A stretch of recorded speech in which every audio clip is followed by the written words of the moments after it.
Halo guys, kembali lagi bersama aku di Wataku Channel.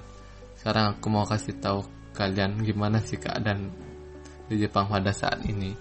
Dan juga aku mau kasih lihat ke kalian gimana sih pemandangan dari kastil hitam yang ada di Okayama.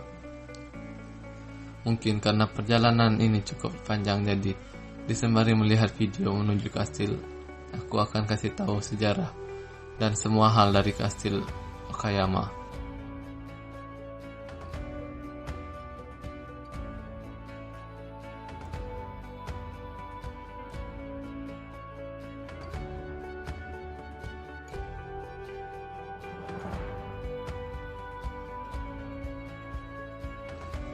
Sebelum itu, kita harus tahu tentang Jepang itu terlebih dahulu. Jepang terkenal dengan kastil atau istana peninggalan sejarahnya. Kini, kastil-kastil tersebut masih berdiri megah dan menjadi objek wisata yang menarik bagi wisatawan, baik di luar ataupun di dalam negeri. Salah satu kastil yang terkenal di Jepang adalah Kastil Okayama.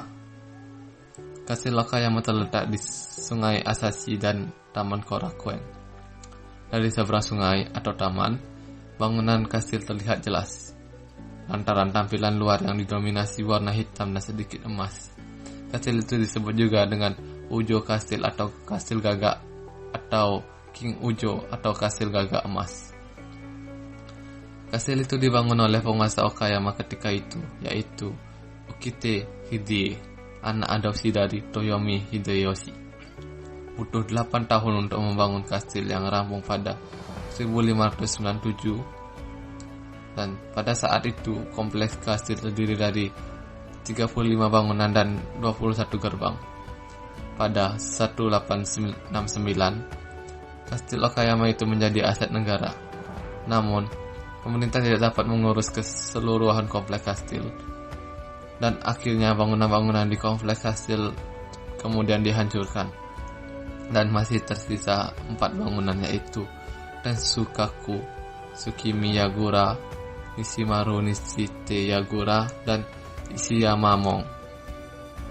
Namun, kompleks kastil tersebut terbakar pada Perang Dunia Kedua pada 29 Juni 1945. Bangunannya masih utuh hanya Tsukimiyagura dan hingga kini masih bertahan keasliannya. Adapun 3 bangunan lain adalah hasil rekonstruksi pada 1060-an. Bangunan tersebut dibuat seperti aslinya.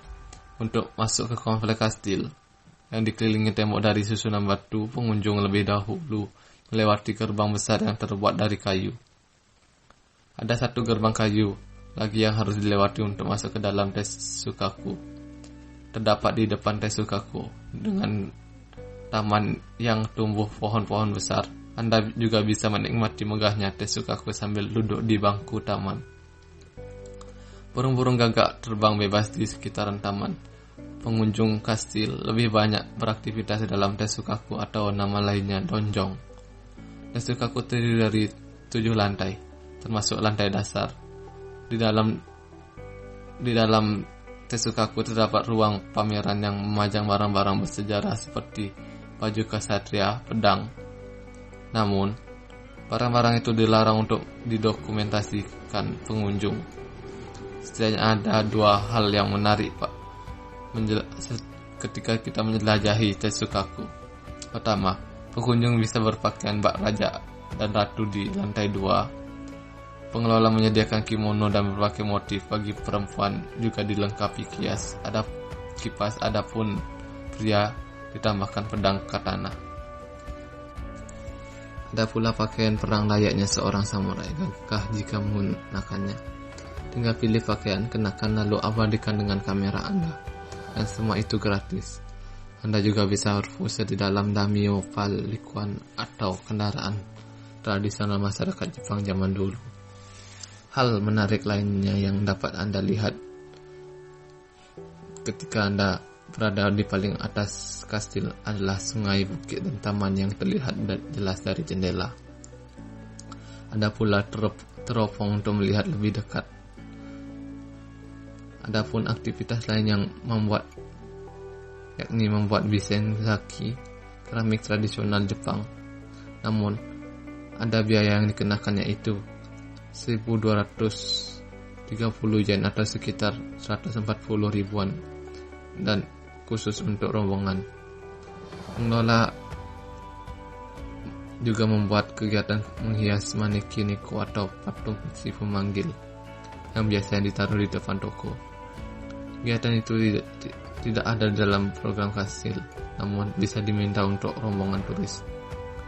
Untuk masuk ke dalam Teisukaku, pengunjung berusia 15 tahun ke atas dikenakan tarif 300 yen atau sekitar 34.000, dan untuk usia 6 sampai 14 tahun yaitu sebesar 120 yen atau